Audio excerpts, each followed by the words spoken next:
समुद्र पर बन रहे पम्बन ब्रिज बनकर तैयार हो चुका है। भारतीय रेलवे द्वारा इसका ट्रायल भी पूरा कर लिया गया था। ब्रिज के ट्रेनों को चलाने की तैयारी भी पूरी कर ली गई थी, लेकिन इसी बीच कमिश्नर रेलवे ने ब्रिज की सेफ्टी को लेकर सवाल खड़े कर दिए।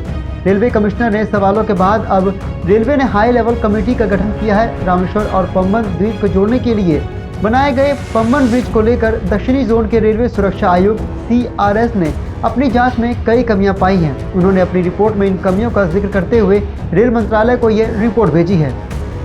रेलवे द्वारा भेजी गई रिपोर्ट में उन्होंने बताया कि नए पम्बन ब्रिज की प्लानिंग गलत थी। RDSO का स्टैंडअप डिज़ाइन इसमें नहीं रखा गया था। नए पम्बन ब्रिज का स्पेसिफिकेशन इंटरनेशनल है, ना कि RDSO का है।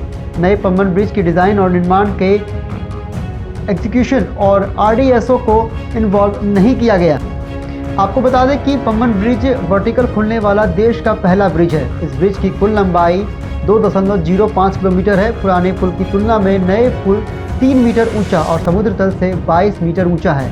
पुल का स्ट्रक्चर डबल लाइन के लिए बनाया गया है। दोनों ओर से ट्रेन का संचालन हो सकेगा।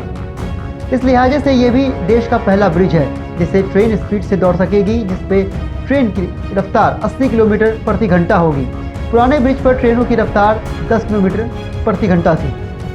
RDSO की इस रिपोर्ट पर बात करते हुए रेल मंत्रालय अश्विनी वैष्णव ने ये साफ किया कि रेल मंत्रालय ने RDSO की इस रिपोर्ट के आधार पर 5 लोगों की कमेटी बनाई है। ये कमेटी 1.5 महीने में अपनी रिपोर्ट सबमिट करेगी।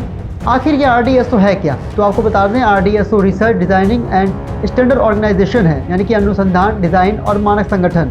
यह रेल मंत्रालय के अधीन एक संगठन है। इसकी स्थापना साल 1957 में हुई थी। ये लखनऊ में स्थित है और RDSO का मुख्य अधिकार महानिदेशक यानी कि डायरेक्टर जनरल होते हैं। रेलवे उपकरण के डिजाइनिंग और मानकीकरण में काम करना, रेल निर्माण संचालन और रखरखाव से जुड़ी समस्याओं का समाधान करना। रेल बोर्ड क्षेत्रीय रेलवे उत्पादन इकाइयां, राइट्स, रेलटेल और इंटरकॉम इंटरनेशनल को तकनीक और सलाह का परामर्श देती है।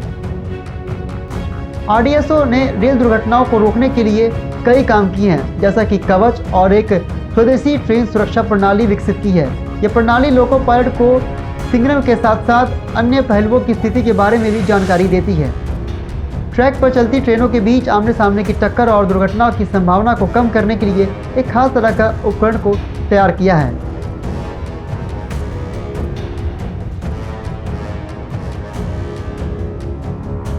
आपको बता दें कि रामेश्वर जाने के लिए श्रद्धालुओं को मंडपम से बस या टैक्सी द्वारा रामेश्वर पहुंचना पड़ता था।